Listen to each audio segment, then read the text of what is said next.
गुरुर्ब्रह्मा गुरुर्विष्णू गुरुदेव महेश्वर गुरु साक्षात परब्रह्म तस्मै श्री गुरुवे नमः. श्रीराम. प्रथम मुंडक पहिला खंड पाहिला आपण. आता दुसरा खंड बघणार आहे. 12 मंत्रांचा आहे. आता आपण मूल्य आणि मर्यादा बद्दल बोलत होतो.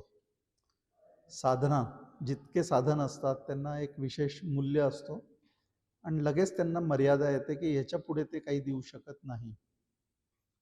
या खंडाचं नाव आपण जर मूल्य मर्यादा सूचक असं ठेवलं तरी चालेल, कारण ह्याच्यामध्ये आपल्याला तेच बघायला मिळणार आहे.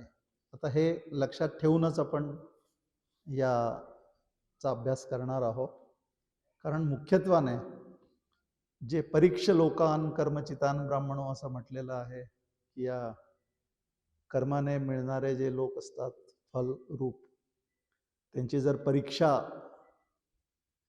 आपल्याला करता आली आणि परीक्षा करून हे ठरवता आलं काय करायचं आहे, मग तेव्हा पुढची जी प्रक्रिया आहे ती सांगितलेली आहे. म्हणून या खंडाची जी प्रस्तावना आहे त्याच्यामध्ये हेच म्हटलेलं आहे की अपराविद्येचं काय स्वरूप आहे आणि पराविद्येचं काय स्वरूप आहे त्याबद्दल विचार करावा.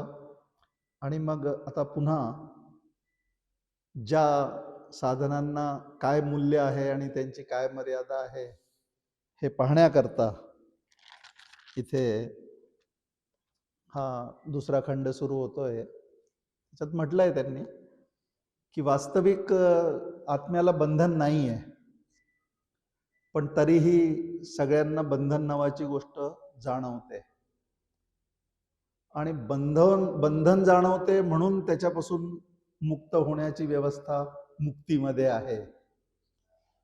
आता जे बद्ध लोक आहे, म्हणजे संसारात जी बंधनाची धारा एका प्रकारची प्रवाह तो सुरू आहे. आता शुभाशुभ मार्गाभ्याम असं जे म्हटलेलं आहे की शुभ आणि अशुभ दोन्ही नदीमध्ये शुभ कर्म अशुभ कर्म अशा पद्धतीने पाहत होते. आता जो ज्याच्याबद्दल वाहत जातो, ज्याच्या बरोबर वाहत जातो, तो त्यालाच प्राप्त होतो. अविद्येच्या बंधनामध्ये अडकणारा, त्याला प्रियता दाखवणारा, आय एम इंटरेस्टेड असा अविद्येला म्हणणारा जो असतो, तो अविद्येच्या बरोबर वाहत जातो आणि तो पुनर्जन्माला प्राप्त होतो. आणि जो त्याच्यातले रिस्क फॅक्टर काय आहे, त्याच्या नादी लागण्याने काय काय होण्याची शक्यता आहे, ते सगळे धोके जेव्हा समजून घेतो आणि समजून मग त्याचा विचार करून त्याच्यापासून दूर राहण्याचा प्रयत्न करतो, त्याचा स्पर्श कमीत कमी बंधनांचा होणार नाही असं. म्हणून संत म्हणतात की जो बंधन चाहतो तो बद्ध, जो बंधनांपासून दूर राहतो तो मुक्त. म्हणून बंधन आणि मुक्ती वास्तविक दोन्ही गोष्टी नाही आहे, पण मुक्ती तोपर्यंतच आहे जोपर्यंत बंधन सत्यत्वाने जाणवतात. आणि सत्यत्वाने का जाणवतात, का जाणवतात आणि कशामुळे जाणवतात ते द्वितीय खंडामध्ये कशा प्रकारचं त्याचं वर्णन आहे ते आपण समजून घेऊ. आणि ते समजून आपल्याला एकच लक्षात यायला पाहिजे की त्याच्या भानगडीत पडायचं नाहीये. काय निष्कर्ष रूपाने आपण जर ओळखलं की मूल्य काय आहे आणि मर्यादा काय आहे, आपल्याला मर्यादा जास्त लक्षात ठेवायला पाहिजे, कारण प्रत्येक गोष्टीचं मूल्य आपल्या पदरी पडलंच पाहिजे अशी अट टाकणं काही आपल्याकरता योग्य नाही आहे. म्हणून हीच प्रस्तावना आहे ह्याची की ज्या गोष्टी जाणून आणि सोडून द्यायच्या आहे त्यांना जाणून घ्यायचं आहे अशा पद्धतीने. आता जाणून घ्यायचं म्हणजे काय, सैद्धांतिक रूपाने जाणून घ्यायचं आहे त्यांना, त्यांना प्रक्रिया रूपाने कमी जाणण्याचा प्रयत्न करायचा. आणि जे सिद्धांत पराविद्येचे आहे, ब्रह्म जाणण्याकरता आहे, त्यांचा सिद्धांत पक्का करायचा आणि प्रक्रियेमध्ये प्रयोगशाळेत त्याची प्रयोग करायचे. अशा दोन गोष्टी इथे या भूमिकेमध्ये मांडल्या आहे. तर आता जे प्रतिपादक असे मंत्र आहेत त्याच्यापासून याची सुरुवात झालेली आहे. ते म्हणतात, तदेतत् सत्यम मंत्रेषु कर्माणि कवयो यान्यपश्यस्तानि त्रेतायाम बहुधा संततानि तान्याचरत नियतम सत्यकामा एषवः पंथाः सुकृतस्य लोके. बुद्धिमान ऋषींना या कर्मांचा जो मंत्ररूप साक्षात्कार झाला, त्यांनी बघितलं, ते हे विश्व सत्य आहे, म्हणजे व्यक्त स्वरूप आहे. सत्य असं म्हटलेलं आहे, तर सत्य म्हणजे हे विश्व जे आहे ते सत्य स्वरूप आहे. कोणचं? जे बुद्धिमान ऋषींना मंत्र रूपाने, कर्माचे मंत्र अशा रूपाने ज्यांचा साक्षात्कार झाला. आता त्रेतायाम असं म्हटलेलं आहे, तर त्रेतामध्ये या कर्मांचा अनेक प्रकारे विस्तार झाला, म्हणून त्रेतायाम. सत्याची इच्छा म्हणजे कर्मफलाची इच्छा. इथे सत्य पंचमहाभूतांना आणि ह्याला म्हटलेलं आहे, म्हणून कर्मफलाची इच्छा धरून त्याचे जे नित्य आचरण करतात, त्या फलाची इच्छा धरून जे आचरण करतात, ते त्यांना या जगात हाच तुमच्यासाठी सुकृताचा म्हणजे कर्मफल प्राप्तीचा मार्ग आहे असं सांगून आणि कर्माचं प्रतिपादन इथे केलेलं आहे. आता संसारात कर्ता भोक्ता मानून जे कर्म करणारे आहेत त्यांच्यासाठी हेच सत्य आहे. जे लोक कर्ता भोक्ता मानून आणि संसारात कर्म करणारे आहे त्यांच्यासाठी हेच सत्य आहे की त्यांनी ऋषींनी ज्या मंत्रांनी कर्म प्रतिपादक जे मंत्र त्यांचा साक्षात्कार त्यांना झाला आणि त्यांनी जे सांगितलं त्याच्या अनुसार त्यांनी आचरण केलं पाहिजे. आणि त्यांनी काय होईल? सुकृतस्य लोके, म्हणजे त्यांना त्या सुकृताचं फळ जे लोक आहे, लोकरूप फळ, ते मिळत राहिले. अशा पद्धतीने कर्म करावे. म्हणजे कर्मच करायचे आहे तर कमीत कमी अशा पद्धतीने तरी कर्म करा, असा त्याचा एक सारांश आहे. मग आता इथे त्रेता असं जे म्हटलेलं आहे की ती जी कर्मे आहे ती त्रेतामध्ये विस्तार पावली आहे. आणि ती ज्या कर्मात होता, अध्वर्यू आणि उद्गाता हे तीन असतात, त्या कर्माचे नाव त्रेता असं आहे. असं म्हटलेलं आहे की हे तीन जे कर्म आहे त्या तीन कर्मांचा ज्याच्यामध्ये समावेश आहे ते त्रेता कर्म, म्हणजे कर्मरूप त्रेता असा आहे. आता अग्नीला त्रेत म्हणतात. त्रेत शब्द अग्नी करता आहे, म्हणून त्रेता शब्द यज्ञाशी संबंधित असा आहे. आणि त्याचे हे तीन भाग सांगितले. आणखीन एक अर्थ त्याचा असा आहे की ऋग्वेदामध्ये हा जो अग्निहोत्र आहे, होत्र हा ऋग्वेदातला आहे. अध्वर्य जे आहे हा यजुर्वेदातला आहे. आणि औद्गात्र जे आहे, उद्गाता औद्गात्र असं जे संबंध आहे, उद्गीत उपासना, हे सगळं सामवेदातलं आहे. आणि असं वेदत्रयी असल्यामुळे सुद्धा इथे त्रेता शब्द लागू पडतो, असा एक अर्थ हाही त्याचा आहे. तर अशा पद्धतीने तर ज्याला केलेल्या कर्माची फळे हवी आहे त्यांनी या त्रिकर्माचं आचरण केलं पाहिजे. आणि ज्याने कर्मलोकाची त्यांना प्राप्ती होते. आणि लोक हे फळ देण्याचं साधन आहे. लोक म्हणजेच फळ देण्याकरताच ते आहे. असं वेदोक्त कर्माचरणाने लोकप्राप्ती इथे सांगितलेली आहे. आणि मग आता त्या कर्माचा विस्तार, कर्माचा जो व्याख्या आहे पुढे करतात आहे, त्याच्यामध्ये त्यांनी अग्निहोत्राला उपलक्षण करून आणि त्या उपलक्षणाने कर्माचं जे उपलक्षण एक अग्निहोत्र त्याला धरून या पुढच्या मंत्रांची व्यवस्था दाखवलेली आहे.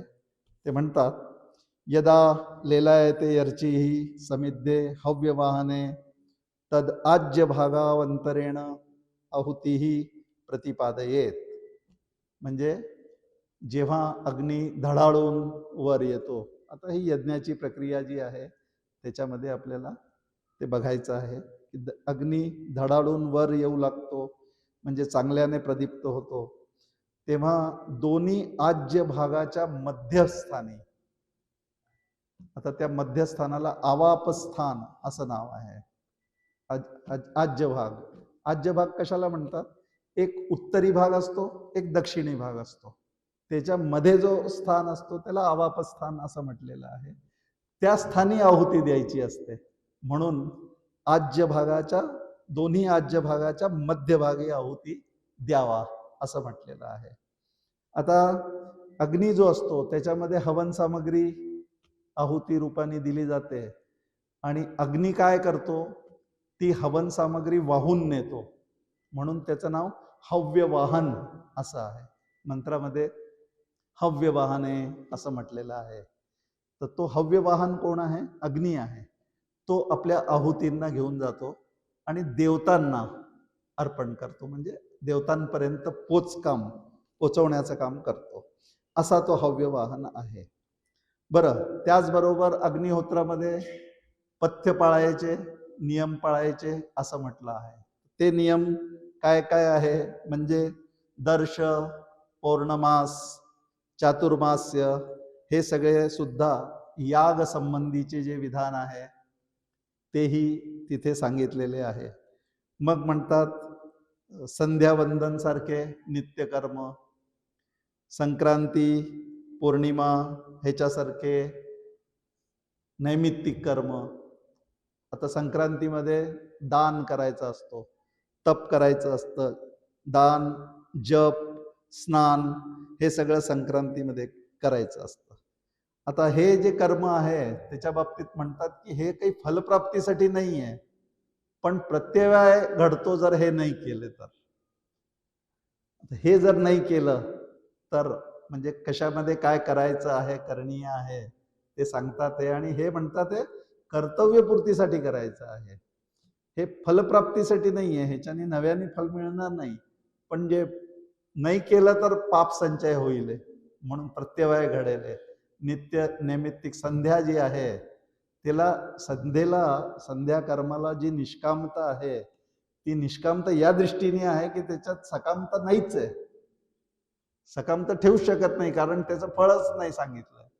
त्यांनी म्हटलं हे तर पाप होऊ नये म्हणून, प्रत्यय घडू नये म्हणून आहे. अशा पद्धतीने हे कर्म सांगितलेले आहे. आता आपण पाहतो की बुद्धिमान लोक बरेच या सगळ्या गोष्टी जेव्हा परंपरेने चालताना दिसतात तेव्हा त्यांना प्रश्न पडतो, यांनी काय होतं, असा प्रश्न पडतो. अच्छा, हेच बुद्धिमान लोक कॅन्डल मार्च मध्ये सगळे हजर असतात. आता ते सुद्धा कॅन्डल मार्च सुद्धा या कर्मापेक्षा दुसरं कर्म ते करतात, हे त्यांच्या लक्षातच येत नाही. ते काय आहे तुम्ही जे काही करता, आता हे अवॉइड करता, ह्याच्यामध्ये त्यांना असं वाटतं की ह्याच्यामध्ये काहीतरी वेडेपणा आहे आणि त्याच्यात मात्र पूर्ण शहाणपणा आहे. असे हे काहीतरी विचित्रपणा जो आहे आजकाल आपल्याला पाहायला मिळतो. आणि करणारे जे असतात त्यांना सगळे हे मागासलेले असं समजतात. पण इथे म्हटल्याप्रमाणे की हे जर कर्तव्यपूर्ती केली नाही तर काय होतं, तर त्याचे 7 लोक 7 पिढ्या नाश पावतात, असा इथे एक म्हणजे 7 पिढींमध्ये त्यांना ते भोग पापाचे भोगावे लागतात, अशा पद्धतीचं म्हटलं आहे. मग म्हणतात की हे जे नियम आहे ते कसे असतात, काय असतात, तर पुढे त्याचं वर्णन करतात की ज्याचे अग्निहोत्र कर्म, आता हा तिसरा मंत्र आहे की ज्याचे अग्निहोत्र कर्म दर्श, पौर्णमास, चातुर्मास्य, अग्रायण कर्माशिवाय अतिथी पूजन टाळून समयोचित हवन आणि वैश्वदेव केल्या वाचून किंवा विधिविरुद्ध असेल तर त्याच्या 7 पिढ्यांचा तेच कर्म नाश सुद्धा करते. आता पहा, कर्मामध्ये रिस्क फॅक्टर कसे आहे. करायचं आकर्षण सगळ्यांना फार असतं, यज्ञ कर्म बघितले, हे बघितलं तर फार असं वाटतं की वा वा फार छान, पण त्याच्यामध्ये पुन्हा रिस्क फॅक्टर किती आहे की विधीने नाही झालं, काही नियम नाही पाळले गेले तर त्याचे 7 पिढ्यांचा त्याच्यामध्ये भोगही भोगावा लागतो आणि नाशही पावतात. आता हे सगळे इतके रिस्क फॅक्टर उचलायला कोणी सांगितलंय? रिस्क उचलायले, है ना? याचा एक इशारा ह्याच्यामध्ये आपल्याला सहजच मिळून जातो. म्हणून आता पुढे म्हणतात ते की आता ते जो अग्नी हे वहन करून घेणारा आहे त्याला 7 जिव्हा आहे असं पुढच्या मंत्रामध्ये म्हटलेलं आहे. काली करालीच मनोजवाच सुलोहिता याच सुधूम्रवर्णा, मग स्फुल्लिंगिनी विश्वरुचीच देवी लेलायमाना इति सप्तजिव्हा. जो अग्नी हा हव्य वाहन रूप आहे त्याच्या 7 जिव्हा आहे. 7 जिव्हांनी तो या आहुती ग्रहण करतो. आता त्या 7 जिव्हांना त्यांनी 7 नावं अशी दिलेली आहे, काली करालीच वगैरे. आता इथे काली ह्याचा अर्थ असा आहे की तिचा रंग काळा आहे, काळा रंग असलेला अग्नी असा आहे. मग दुसरी जी आहे ती कराली आहे. कराली म्हणजे अत्यंत उग्र जी आहे तिला कराली असं म्हटलेलं आहे. मग मनासारखी चंचल ही मनोजवा आहे. सुलोहिता म्हणजे सुंदर लाल रंगाची अशी जी आहे ती सुलोहिता आहे. मग सुंदर धूम्र रंगाची जी आहे ती सुधूम्रवर्ण आहे. आणि ठिणगी सह जी आहे ती स्फुल्लिंगिनी, असं स्फुल्लिंगी असं जे म्हटले आहे ती ठिणग्यांसह आहे. आणि विश्वरुची जी आहे ती सगळीकडून दैदिप्यमान आहे, सगळीकडून चमकदार अशी जी आहे ती विश्वरुची आहे. आता हे फक्त एक हे आहे, वर्णन आहे त्याचं. आता या वर्णनाशी तसा आपला काही संबंध नसतो, पण एक जिज्ञासा जर असेलच तर थोडंसं ते सांगावं म्हणून, बाकी काही अर्थ नाहीये. तर अशा प्रकाराने हे जे आहे ह्याचा वर्णन केलेलं आहे की या 7 जिव्हांनी ते आहुती ग्रहण करतात. आणि मग म्हणतात की जो पुरुष या तेजस्वी अग्निज्वाळांमध्ये म्हणजे 7 जीवांमध्ये समयानुरूप आहुती देण्याचे आचरण करतो तेव्हा त्या आहुतीच सूर्यरश्मी रूपाने म्हणजे किरणांच्या माध्यमाने होऊन त्या यजमानाला ते स्वर्गाला घेऊन जातात. स्वर्गाला म्हणजे जिथला स्वामी इंद्र आहे तो, तिथे ते त्याला घेऊन जातात. मग म्हणतात की अशा किरण रूपी तेजस्वी आहुती यजमानावरती प्रसन्न होतात, त्याची स्तुती करतात आणि त्याला ये म्हणून त्याचं स्वागत करत त्याचं पाचारण करतात, त्याला वेलकम करतात थोडक्यात अशा रश्मी रूपाने. आणि म्हणतात, काय म्हणतात की हे जे फळ आहे हे तुझ्या सुकृतानेच तुला प्राप्त झालेलं आहे आणि म्हणून हा स्वर्गलोक तुला मिळालेला आहे. तर सकाम कर्माचं जे विहित आचरण कर्म आहे त्याचं हे फळ आहे. आणि ते इंद्राचं लोक असल्यामुळे त्याला इथे सुकृतो ब्रह्मलोकाहा असं म्हटलेलं आहे. तर इथे कौतुकाने ब्रह्मलोक म्हटलेलं आहे. हे ते ब्रह्मलोक नाही आहे. म्हणून ते ब्रह्मलोक म्हणजे काय त्याचं वर्णन आपण पुढे करू. तर इथे ब्रह्मलोक म्हणजे इंद्र जो आहे तोही ब्रह्मापासून आहे, ब्रह्मापासून, ब्रह्मदेवापासून. म्हणून ब्रह्मदेवाचं जे ब्रह्मलोक आहे, आता हे स्वर्ग इंद्रलोक आहे म्हणून याला कौतुकाने ब्रह्मलोक म्हटलेलं आहे स्वर्गलोकाला. बस एवढंच. मग अशा पद्धतीने तिथे त्याला ते वेलकम करतात. मग म्हणतात प्लवा येते अद्रुडा यज्ञरूपा दशोक्तम अवरम येशु कर्म एतत् श्रेयो ये अभिनंदती मुडा जरा मृत्युंते पुनरेवापि यंती. 18 यज्ञरूप कर्मे म्हणजे यज्ञाचे 18 प्रकार, अष्टादश असं म्हटलेलं आहे त्यांनी, अष्टादश म्हटलेले आहे यज्ञ. तर 18 प्रकार किंवा एक आणखीन पद्धतीने म्हणतात की यज्ञाचे जे यजमान त्याची पत्नी हे झाले 2 आणि 16 ऋत्विज सगळे असे मिळून जे आहे ते 18 होतात. तर तेच त्या यज्ञ कर्माच्या प्लवारूप आहे. यज्ञ जे आहे ते प्लवारूप आहे म्हणजे नौका. आरूढ, त्याच्या नौकेवरती आरूढ होणं, प्लवारूढ नौका, यज्ञ नौकेवरती जे आरूढ होतात असे. आणि हा जो आहे तो अवर आहे, कनिष्ठ असा यज्ञ कर्म आहे. इथे कर्माला कर्माची जागा दाखवण्याचं काम इथे चालू आहे, की अवर जो आहे, अवर इथे अवरम अष्टादशोक्त, हे अष्टादश जे आहे ते अवरम येशू कर्म असं म्हटलेलं आहे. आणि यज्ञ कर्म जे आहे ते नौका रूप आहे, कारण स्वर्गापर्यंत घेऊन जाणारं आहे म्हणून.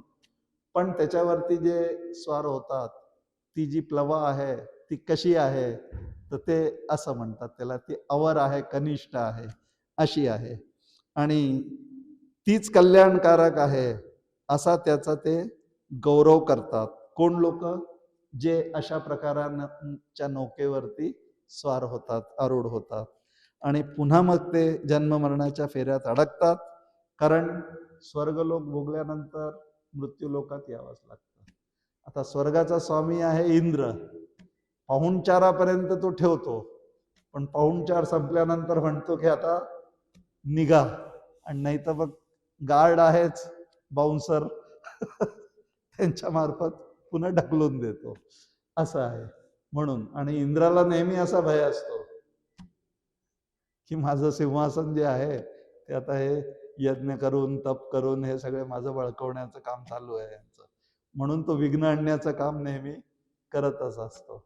विघ्न म्हणजे काय? तेच जे अपथ्य आहे, म्हणजे विधीनी यज्ञ न करू देणं, काहीतरी विसर पडणं, सामग्री नसणं, किंवा यज्ञकर्त्याला यज्ञाचे मंत्र न उच्चारता येणं वगैरे कितीतरी दोष असू शकतात त्याच्यामध्ये.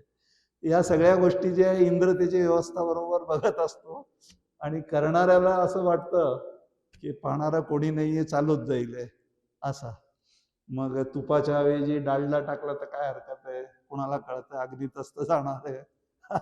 अशा पद्धतीचं स्वस्ताचा तांदूळ वगैरे काय यज्ञ करणाऱ्यांना मग काय काय सुचेल. आता सगळे अपडेट्स करावे लागतात ना जगाच्या हिशोबाने. मग हे सगळं गडबड जे आहे तिथे होण्याची पूर्ण शक्यता आहे.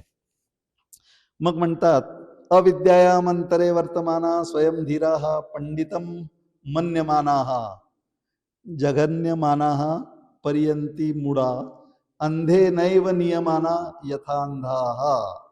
आता म्हणतात की हे अविद्येत मग्न लोक, म्हणजे कर्मानी ग्रस्त लोक, कर्मासक्त लोक असं म्हणायचं इथे. तर अविज्ञानी हे जे ग्रस्त झालेले आहे, आणि हुशार आपल्याला हुशार समजणारे, पंडितम मन्यमानाः आपल्याला पंडित समजणारे, विद्वान समजणारे असे जे असतात ते, आणि ब्रॅकेटमध्ये मूर्ख म्हटलेलं आहे, की पंडित म्हणजे इथे त्यांना हे केलेली आहे, काय म्हणतात त्यांना, व्यंजना केलेली आहे. लक्षणेचा एक प्रकार आहे, तिसरी शब्दशक्तीमध्ये येते ना, अभिधा लक्षणा व्यंजना, तेव्हा तिसरी जी गौणी असते म्हणजे गुणवर्णन करणारी, तिचा उल्लेख इथे या रूपाने शहाणा म्हटलंय पण वेडा म्हणायचं आहे. अशा पंडितम मन्यमाना, स्वतःला मोठे समजणारे, विद्वान समजणारे असे हे मूर्ख, हे काय करतात, त्रिविध तापांचे चटके सोसत असतात, धक्के खात असतात. आणि हेच मूर्ख आंधळे लोक आंधळ्यांना फॉलो करतात, आंधळ्यांचे अनुयायी होतात. अच्छा, तो जो स्वतःला मूर्ख समजतो तो पंडित दुसऱ्या आंधळ्यांना मार्ग दाखवायला पुन्हा पुढे असतो. असे मूर्खानी मूर्खाला मार्गदर्शन करावं, असा हा सगळा प्रकार इथे असं सांगितलेलं आहे. आणि ते पुन्हा पुन्हा खास ह्याच्यात खळग्यात पडत राहतात, जन्म मरणाच्या फेऱ्यात अडकत असतात. मग म्हटलंय अविद्यायाम बहुधा वर्तमाना वयम कृतार्था इत्य अभिमन्यती बालाः यत् कर्मिणो न प्रवेदयन्ती रागात तेनातुराः क्षीण लोकाश्चवन्ते.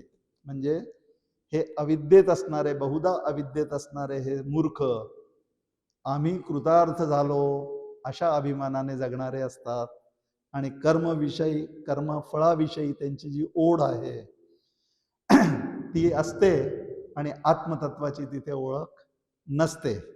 आणि म्हणून वरतून आम्ही कृतकृत्य झालो, कृतार्थतेचा ढोंग, कृतार्थतेचा सोंग घेऊन ते जगाला मार्गदर्शन करणारे असे. आणि मग त्यामुळे काय होतं, दुखी कष्टी होऊन कर्मफळ क्षीण झालं की पुन्हा खाली पडून पुन्हा मरते लोक, ये रे माझ्या मागल्या, असा प्रकार त्यांचा असतो. मग म्हणतात इष्ट आणि पूर्त कर्मेच सर्वश्रेष्ठ आहेत असे समजणारे महामूर्ख इतर कशालाच कल्याणकारक समजत नाहीत. उच्च स्वर्ग लोकात ते आपल्या कर्मफळांचा आस्वाद घेऊन परत माणूस व इतर शूद्र योनीत जन्माला येतात. आता इथे इष्ट आणि पूर्त कर्म समजून घेणं आपल्याला फार चांगलं आहे. इष्ट कर्म म्हणतात यज्ञाला, कर्माला इष्ट कर्म म्हणतात, यज्ञ कर्माला इष्ट कर्म. आणि इष्टकर्माचं एक फळ सांगितलं ते स्वर्ग आहे. पूर्त कर्म, आता पूर्त कर्म म्हणजे काय, विहिरी, तलाव म्हणजे समाजकार्य, थोडक्यात सामाजिक कार्य. आता इथे थोडस स्पष्ट बोलावं लागेल. सामाजिक कार्य करण्यामध्ये समाजाला त्याची गरज आहे, आपला त्याच्यामध्ये अंशदान असावा, नो डाऊट, काही प्रश्नच नाहीये. पण त्याच्यातून मी पुण्य प्राप्त करतो आहे आणि पुण्याकरता ते करावं. आता ह्याच्यात काय काय म्हटलेलं आहे त्यांनी, की आता देऊळ स्थापित करणं, अन्नछत्र, बागा निर्माण करणं, म्हणजे थोडक्यात लोकहिताकरता करणारे काम, हे सगळे पूर्त कर्म म्हटले जातात. पूर्त कर्म म्हणजे स्मार्त कर्म, इष्ट कर्म म्हणजे श्रोत कर्म.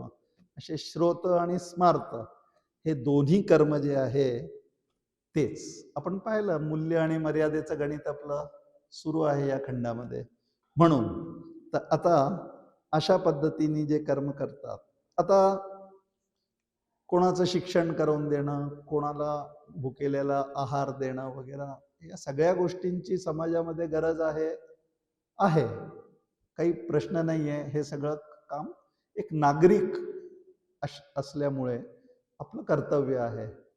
ईश्वराने आपल्याला दिलेलं आहे, थोडासा अंश त्याच्यामध्ये कंट्रीब्युशन समाजाचा, आपल्या कमाईमध्ये सगळ्यांचा हिस्सा असतो, म्हणून त्यांचा हिस्सा त्यांना देणं हे आपलं कर्तव्य आहे, म्हणून ते करणं योग्य आहे. पण त्याच्यातून पुण्य निर्माण करण्याची जी भावना आहे की मी काही कोणाचं तरी भलं करतो आहे, ही जर एवढीशी पण मनात असेल आणि ती असल्याशिवाय आपण ते करत नाही, हे सत्य स्वीकारायला पाहिजे प्रत्येकाने.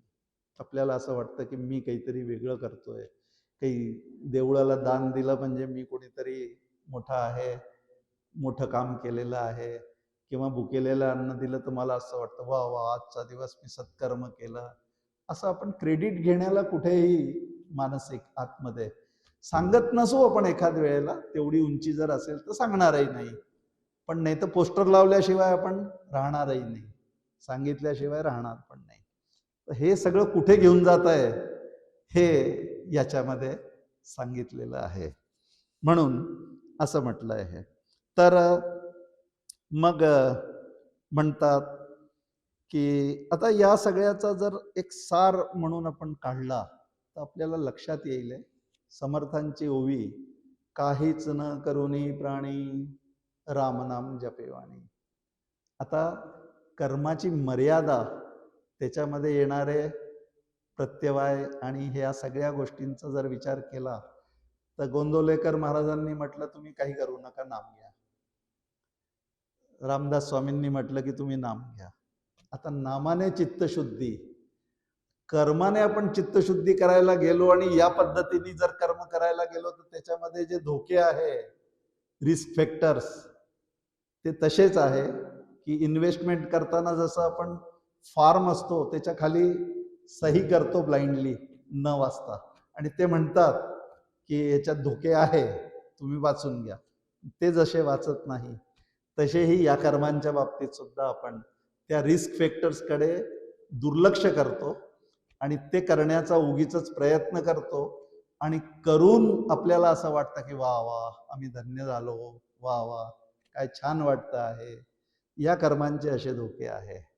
आणि संत म्हणतात की तुम्ही हे सगळं करताना नाम घ्या, तर या कर्मात येणारे जितके प्रत्यवाय आहे, पाप आहे, विघ्न आहे, ते सगळे नासतील. म्हणजे करत असाल तर नामाची संपुटी पहिले नामानी सुरुवात करा, शेवट नामानी करा. मध्ये ते कर्म केलं तर नाम पाहून गेल त्यांना, म्हणजे विघ्नांना. आणि ते नाही जरी केले आणि फक्त नामानीच तुम्ही जगले, नामच घेतलं, तरी तुमचं चित्त शुद्ध होणारच आहे. म्हणून नामाची महती कितीही सांगितली, पण काय होतंय की नामाने नेमकं काय होतं हे आपल्याला तेवढं पटत नाही. बुद्धिवादी सगळेच असतो आपण, कारण कार्यकारण भावसंबंध आपल्याला जोपर्यंत समोर दिसत नाही, म्हणजे काय की बाप दाखवा नाही तर श्राद्ध करा, हे कुठेतरी आपल्या मनात असतंच. आणि म्हणून नामाचं महत्व आपल्याला पटत नाही. आता इथे जे सांगितलेलं आहे ह्याचा जर संबंध आपण संतांच्या या वाक्यांशी लावला तर लगेच लक्षात येईल आपल्याला की ते का म्हणतात की तुम्ही काही विचार करण्याची गरज नाहीये, म्हणजे तुम्ही लोड नका घेऊ, फक्त नाम घ्या. आता आम्हाला जाणून घ्यायची हौस आहे की आम्ही का नाम घ्यायचं, तर मग जाणून घ्या.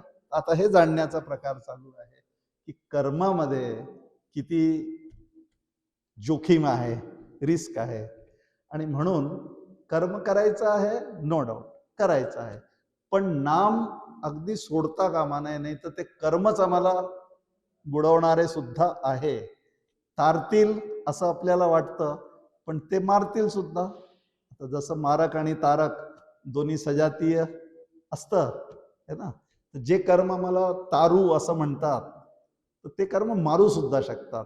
ह्याचाही विचार इथे मांडलेला आहे. म्हणून मी सुरुवातीला म्हटलं की काकांचा मूल्य मर्यादा हा महामंत्र जो आहे तो या द्वितीय खंडाला आपण नावच दिलेलं आहे की मूल्य मर्यादा सूचक असा हा आहे. फार छान पद्धतीने हे इथे सांगितलेलं आहे.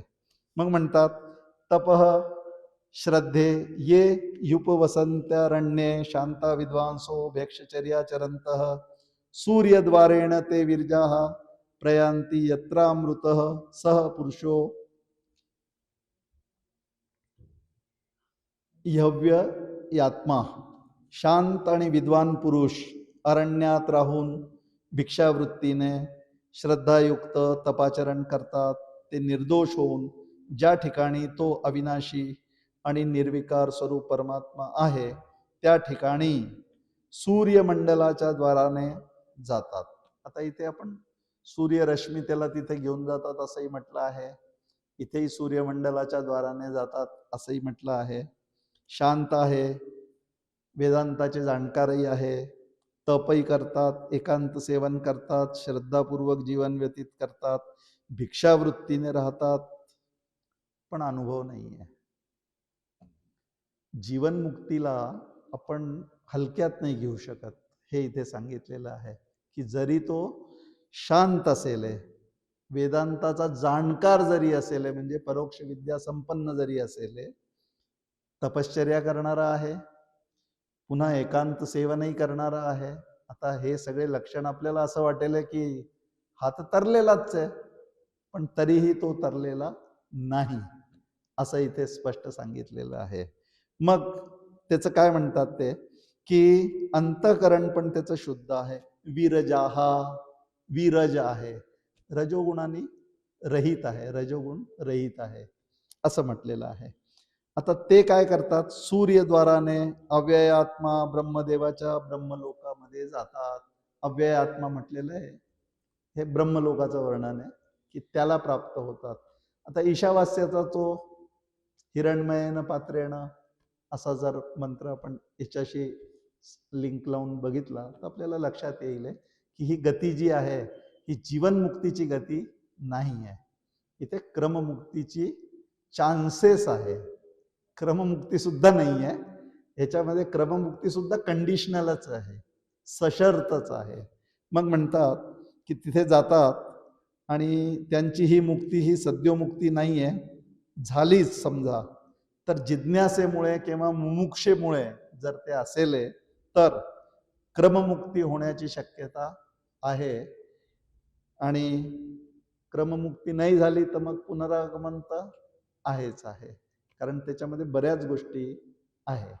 म्हणून असा जो क्रममुक्तीचा मार्ग आहे, हा सगळा जो मार्ग आहे ह्याच्यानी जाऊन फार तर तो या सगळ्या गोष्टींसह म्हणजे शांती, उपासना हे ते सगळं करून झालेला असेल तरी तो क्रममुक्तीच्या मार्गावरती आहे. क्रममुक्ती गॅरंटेड कधीही नसते. गॅरंटी कार्ड फक्त जीवनमुक्तीमध्येच असतो. हा अनसाइन्ड गॅरंटी कार्ड आहे की ज्याची साईन नंतर होईल अशा प्रकारचा आहे. म्हणून मग असा तो अव्यय लोक म्हणजे हिरण्यगर्भापासून जो प्रथम निर्माण झालेला असल्यामुळे अत्यंतिक प्रलयकाली हा जो हिरण्यगर्भ लोक आहे, हिरण्यगर्भ आपण पाहिलं पहिला प्रगटीकरण आहे ना, त्याच्यामुळे प्रथम असल्यामुळे ह्याचा शेवटही सगळ्यात शेवटी होतो, तिथपर्यंत रिव्हर्स क्रमाने ह्याचा शेवट होतो. म्हणून प्रलयांती ह्याचं प्रलय जे आहे तेव्हा ह्याच्या मुक्तीचा संबंध येतो, म्हणजे लास्ट इन क्यू असा आहे तो मुक्तीच्या बाबतीमध्ये, असा तो आहे. म्हणून अत्यंतिक प्रलयकाली शेवटी लय पावणारा आहे, तिथे मुक्तीचा आभास आहे. आणि म्हणून हे श्रेय नाही. कारण काय की मुक्ताला देश काल परिस्थिती यांचा जो परिच्छेद आहे तो नाही. आणि इथे अत्यंतिक प्रलय जो आहे तो कालाशी संबंधित असल्यामुळे याला प्रलयाची वाट बघावी लागते. म्हणून ही मुक्ती जी आहे ती सद्योमुक्ती, जीवनमुक्ती असू शकत नाही. इथे क्रममुक्तीच आहे. म्हणून त्या परब्रह्माला जाणणे आणि प्राप्त करून घेण्यासाठी काय करावं लागेल याची परीक्षा करण्यासाठी या सगळ्या गोष्टी आतापर्यंतच्या सांगितल्या आहे. आणि मग आता जो या खंडातला मुख्य भाग आहे तो आहे परीक्ष लोकान कर्मचितान ब्राह्मणो निर्वेद माया नास्त्य कृतः कृतेन तद विज्ञानार्थम स गुरुमेव गच्छेत समित पाणी ही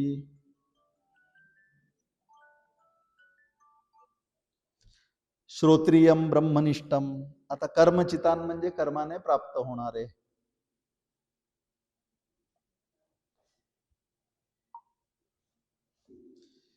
कर्माने प्राप्त होणारे, निर्वेदम वैराग्याला आयात प्राप्त व्हावे, विनयपूर्वक जावे, असे ते श्लोकातले अर्थ आहे. कर्माने प्राप्त होणाऱ्या लोकांची परीक्षा करून वेदविद्या संपन्न माणूस विवेकपूर्ण वैराग्याला प्राप्त होईल. कारण की आत्मा जो आहे तो अकृत आहे आणि नुसत्या कर्माने तो प्राप्त होणारा नाही. म्हणून त्या नित्य वस्तूच्या साक्षात ज्ञान प्राप्ती करता हातात समिधा घेऊन श्रोत्रिय ब्रह्मनिष्ठ अशा गुरुकडे जायला हवं, असं या मंत्राचा अर्थ आहे. म्हणजे काय, परीक्ष लोकांची परीक्षा करायची आहे.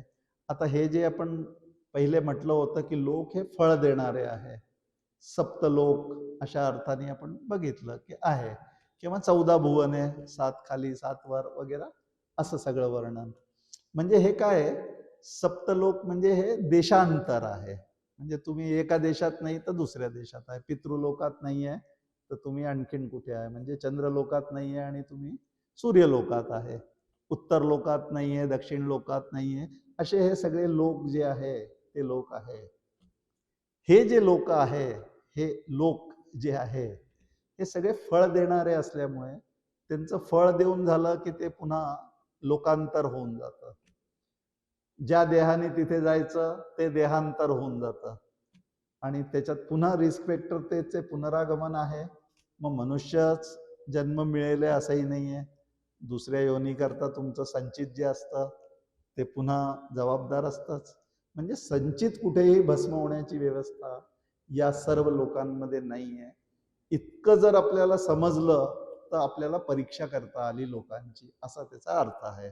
म्हणून परीक्ष लोकां कर्मचितान म्हणजे कर्माने मिळणारे जे लोक आहे, कर्माचे फळ जे आहे त्यांची मर्यादा लक्षात घेऊन त्यांचे मूल्य पदरी पाडून वैराग्य संपन्न होऊन काय करायला पाहिजे असं जर त्याच्या लक्षात आलं तर त्यांनी काय करावं ते सांगितलंय. त्याला उपदेश आहे की तू काय कर, समिधा हातात घे आणि गुरुकडे जा, गुरूंजवळ बसून ज्ञान प्राप्त कर. आता इथे एक तर परीक्षा करण्याचा भाग आहे की परीक्षा कर म्हणजे विचारपूर्वक विवेक करण्याचा प्रश्न आहे इथे की मला काय नेमकं काय करायचं आहे आणि नेमकं काय माझं प्राप्तव्य आहे. ते जे परीक्षण आहे ते परीक्षण केल्यानंतर मी या निर्णयावरती आलेलो आहे की आता मला मुक्त व्हायला पाहिजे, म्हणजे मुक्त होऊ आपण. म्हणून काय करायला पाहिजे, गुरुकडे जायला पाहिजे. मग तिथे काय जायचं घेऊन, समिधा घेऊन जायचंय. समिधा घेऊन जायचंय. त्यांना माझ्याकडून काही नकोय, मात्र समिधा हातात असली पाहिजे. आता समिधाचे दोन अर्थ आहे. एक अभिधा रूपाने म्हणजे प्रत्यक्ष रूपाने जर अर्थ बघितला त्याचा, तर लाकूड, लाकूडाचे तुकडे असे समिधा म्हणतात त्याला. यज्ञ हवन सामग्री. आता पूर्वी गुरुकुलांमध्ये जे हवना करता लागणारी सामग्री जर म्हटली तर ती काड्यांच्या रूपाने वृक्षांच्या समिधा रूप आहे. किंवा गुरूंच्या घरी जे भोजन व्यवस्थेकरता लाकूड लागणारं आहे त्याची मोळी डोक्यावरती घेऊन जाणं, असा एक अर्थ होतो. आणि तिसरा जो अर्थ आहे तो लक्षार्थ समिधेचा जो आहे तो असा आहे की माझा अहंकार, माझा बल, माझा मद जो आहे, धनमद, बलमद, यशमद, प्रतिष्ठामद, कीर्तिमद, असे सगळे माझ्याजवळ असलेले शब्द स्पर्श रूप रस गंध आणि यश संपत्ती कीर्ती प्रतिष्ठा, सत्ता संपत्ती यश कीर्ती प्रतिष्ठा, या सगळ्यांचं जे बळ माझ्याजवळ आहे, शब्दबळ म्हणजे माझ्याजवळ माझा आवाज आहे, माझं शब्द पांडित्य आहे, हा सगळा शब्दबळ आहे. तर हा सगळा तिथे टाकायचा आहे, समिधा रूपाने घेऊन जायचं आहे की माझ्याजवळ जे जे काही आहे हे सगळं मी तुम्हाला अर्पण केलेलं आहे, म्हणजे आता हे माझं राहिलेलं नाही. अशा पद्धतीने माझं धन समर्पण, माझं बल, धनबल, अभिमान, अहंकार, हे सगळं समिधा रूपाने घेऊन गेलो जर आम्ही, तर समिधा हे सांकेतिक आहे, अशी प्रातिनिधिक आहे. आणि एक तुमच्याकडून हा संकेत आहे गुरूंना की मी आता तयारीने आलेलो आहे. आता मी माझं हे सगळं अग्नीमध्ये टाकायला तुमच्या हाताने ते अग्निरूप व्हावं, अशा अर्थाने तुम्हाला ते द्यायला आलेलो आहे. असा त्याचा शरणागती, मनपूर्वक, जबरदस्ती नाही, यांनी म्हटलं म्हणून आलो है ना, याच्याकडून ऐकलं म्हणून आलो, असं. पुष्कळ लोक गुरुकडे येतात पण त्यांचा आपला जो उद्दिष्ट असतो तो त्यांना क्लिअर नसतो. निदान अनुग्रहानंतर तरी स्पष्ट व्हावा, तेव्हा समज नव्हती असं आपण म्हणू शकतो. पण तरीही आता तरी समजायला पाहिजे. आता तरी त्या समिधा ज्या आतापर्यंत आपल्या जवळच ठेवलेल्या आहे त्या गुरूंना आता फायनली देऊन टाकायला पाहिजे की आता या समिधा तेव्हा द्यायच्या होत्या पण तेव्हा काही समजत नव्हतं, आता घेऊन घ्या. अशा अर्थाने जर आपण त्याचा विचार केला तर आपल्याला लक्षात येईल की इथे काय म्हटलेलं आहे. दुसरा पार्ट जो आहे तो आहे की आत्मा जो आहे तो अकृत कृतेन असं म्हटलेलं आहे की जो स्वतः अकृत आहे. अकृत म्हणजे तो केलेला नाहीये, तो स्वयंभू आहे, त्याला कोणी केलेलं नाहीये. केलेलं जे असतं त्याला कार्य म्हणतात. कार्याला कारण नेहमी लागत असतो, जनक रूपाने कारण लागतं. आता त्याचा तर कोणी कारण नाहीये म्हणून तो अकृत असा आहे. ज्या गोष्टी कृत असतात तेच कर्माने प्राप्त होऊ शकतात.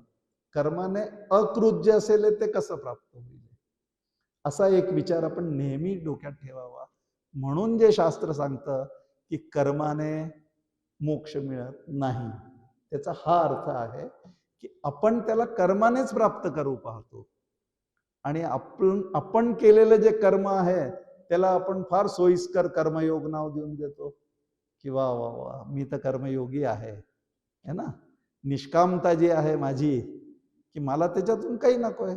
बरोबर आहे, आपल्याला काही नको असतं, बरोबर आहे, पण तरीही त्याच्याने आत्मा प्राप्त होत नाही ना, कारण तो अकृत आहे.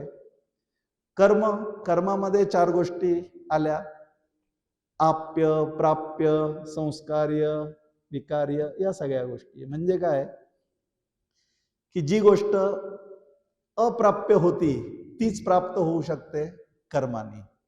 आत्मा जो आहे तो नित्य प्राप्त आहे, त्याला तुम्ही अप्राप्त तर नाहीये, म्हणजे प्रागभाव रूप नाहीये तो वेदांत. प्रागभाव रूप नाहीये तो, है ना, तो पहिलेपासून आहे, भावरूप आहे. मग त्याची जी प्राप्ती आहे ती काही केल्याने होईल का, असा विचार आपल्याला लक्षात आला पाहिजे. तेच होऊनच होईल त्या नित्यप्राप्ताची प्राप्ती.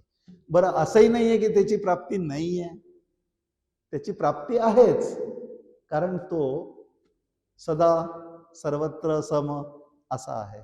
सगळ्या ओया पाठ आहे आपल्याला, पण जेव्हा त्याचा संबंध लावायचं काम पडतं तेव्हा त्या विस्कळीत असतात. आणि म्हणून परोक्ष ज्ञानाचं अपरोक्ष होण्यात जो वेळ लागतो तो कशामुळे लागतो की आपण नीट विचार करीत नाही त्यांना आपसात जोडत नाही. आणि ही साधना जी आहे ही परोक्ष ज्ञानानंतरची साधना जी आहे, आता वास्तविक ती साधनाही नाही आहे, कारण परोक्ष ज्ञानाने अविद्येचा नाश झालेला आहे असं शास्त्र सांगतं. पण आम्ही परोक्ष ज्ञानानंतर सुद्धा जे जे काही विचार करायला पाहिजे तसे विचार करत नाही. आता काका पहिल्या दिवसापासून आपल्याला सांगतात आहे की हे सगळं विचारांचं प्रांत आहे आणि कुठेही असं दिसत नाही कोणी विचार करताय ना. आता वस्तुसिद्धी विचार येणं कोणाला माहित नाही आहे, पण ती वस्तू कशा पद्धतीने विचाराने प्राप्त होण्यासारखी आहे वगैरे. तर कर्म जे आहे ते प्राप्य असं आहे, म्हणजे अप्राप्त असेल ते प्राप्त होऊ शकतं. तर ते कसं प्राप्त होईल? निर्माण करून घ्या आपल्या वासनेप्रमाणे. जे निर्माण करायचं आहे ते निर्माण होऊन जाईल. निर्माण कशाने होईल? पंचभूत नामक सामग्री जी आहे ती आहे. नव्याने तर काही निर्माण होऊ शकत नाही. पंचभूतांना सोडून 6वं भूतही नाहीये. आम्हाला 6 इंद्रियच नाहीये. 5 इंद्रिय असल्यामुळे त्याच्यातून 5च महाभूतांचा आश्रय जो आहे, महाभूतांचा आश्रय इंद्रियांना प्राप्त आहे. 6वी इंद्रिय असती ना आम्हाला, जर 6वा महाभूत असता तर 6वी इंद्रिय असती आम्हाला, म्हणून 6व्याचा विचारच नाही आहे इथे. तर जे जे काही इथे आहे म्हणजे कर्माने प्राप्त होण्यासारखं आहे ते पंचभौतिकच असेल. ते पंचभूतांच्या पलीकडचं जे आहे ते त्याच्याने प्राप्त होऊ शकत नाही. आप्य, आप्य म्हणजे काय? माझ्याजवळ नाहीये पण ते दूर आहे, कुठेतरी दुसऱ्याकडे आहे, मग त्याच्याकडून आणता येतं, कामापुरतं आणता येतं, असा आप्य शब्दाचा अर्थ आहे. आत्मा तसा नाहीये की कोणाकडे आहे आणि कोणाकडे नाहीये. माझा आत्मा आणि तुझा आत्मा असं म्हटलं तर सर्वांचा आत्मा एकच आहे. म्हणून त्याला दुसरीकडून आणाल कुठून आणि का आणाल? तर तो तुमच्या जवळ पहिलेपासूनच आहे, म्हणून तो आप्यही नाही. संस्कार्य, दुधाला दही बनवायचं असेल तर एक प्रक्रियाने संस्कार करून त्याच्यावरती किंवा विकार रूपाने बदल करून त्याच्यामध्ये दही प्राप्त करता येतं. आता ह्याच्यामध्ये काही रिपेअरिंग करण्याची पण गरज नाहीये. तो पूर्णमद पूर्णमिदम आहे, त्याच्यात काय तुम्ही भर टाकून काय त्याचं रिपेअर करणार आहे, काय करणार आहे. म्हणून आत्म्याला अशा प्रकाराने जर समजून घेतलं की कर्माने तो का प्राप्त होण्यासारखा नाहीये, तर तो या कारणांनी प्राप्त होण्यासारखा नाहीये. आणि म्हणून कर्मा वेगळे व्हावे, जरी कर्मा वेगळे न व्हावे देवास कासया बजावे, हे याच्याकरता संत सांगतात. आपल्याला असं वाटतं की कर्मा वेगळे कसं होणार आहे, कर्म तर करावेच लागणार आहे आणि आम्ही तर असा, हे सगळं नाहीये. कर्म वेगळे होण्याचा अर्थ विचाराने कर्म वेगळं होण्याचं आहे. कर्मासक्तीचा त्याग करायचा आहे असा कर्मापासून वेगळं होण्याचा अर्थ आहे. ते कर्म मी त्याचा करताही नाही आणि म्हणून मग मी भोगताही नसणार आहे. ईश्वर अर्पण बुद्धी वगैरे काय असते म्हणजे काय, माझं नाहीये इदम न मम असं फक्त म्हणण्यासाठी नाहीये, ते माझं खरोखरच नाहीये हे पटलं पाहिजे बुद्धीला आपल्याला. जर तो करता आहे, तो करविता आहे असं 10 वेळा म्हणायचं आणि सगळं क्रेडिट झालं तर माझं झालं, नाही झालं तर ईश्वर इच्छा नव्हती असं म्हणता येतं. पण झालं तर मात्र मी केलं असं आपण म्हटल्याशिवाय राहत नाही. म्हणून हे सगळं जे आहे कर्माने का अकृत जो आत्मा आहे तो प्राप्त होत नाही हे लक्षात यायला पाहिजे असं. म्हणून असा कर्मामध्ये जे आहे परिश्रम आहे, कर्तृत्वाचा भ्रम आहे, केलेल्याचा जो नाश आहे तो निश्चित आहे, असे सर्व असताना एकदाच हे पक्के झाल्यामुळे पुन्हा त्या वाटेवर जाऊन तेच पुन्हा मिळवण्यात शहाणपण नाहीये असं परीक्षा करून ठरवण्यासारखं आहे. आणि या जगात या संसार सागरात बुडणारे आणि त्यातून तरून गेलेले दोन्ही एकाच वेळेला दिसतात. आता भ हा जो अक्षर आहे भगवंतासाठी पण भ अक्षर आहे आणि भवाकरता सुद्धा भच आहे. आता कोणाला भचा काय अर्थ लक्षात घ्यायचा आहे, भ पासून भगवंत आहे असं जर म्हटलं तर हा विवेक जो आहे तो जागा असावा. आणि आता पुरे झाले, जन्म मरण रूप संसार पुरे झाला आणि यातून जे महात्मे तारून नेऊ शकतात त्यांची कास धरावी, ज्यांच्या ठिकाणी कल्याणकारी, पवित्र, अभय देणारी, अकृत, नित्याची प्राप्ती करून देणारी पराविद्या आहे. आता पराविद्येचा विषय असल्यामुळे इथे ज्यांच्याकडे ती पराविद्या आहे, कारण हा नियम आहे, ज्याच्याकडे जे असतं तेच ते देऊ शकतो मॅक्सिमम. म्हणून कोणाकडे जावं आणि कोणा पुढे शरणागत व्हावं ह्याचं भान आपल्याला असावं की कुठून ते मिळू शकतं नेमकं, आणि म्हणून त्यालाच मागावं, भलत्याला मागू नये, असाही त्याचा अर्थ आहे.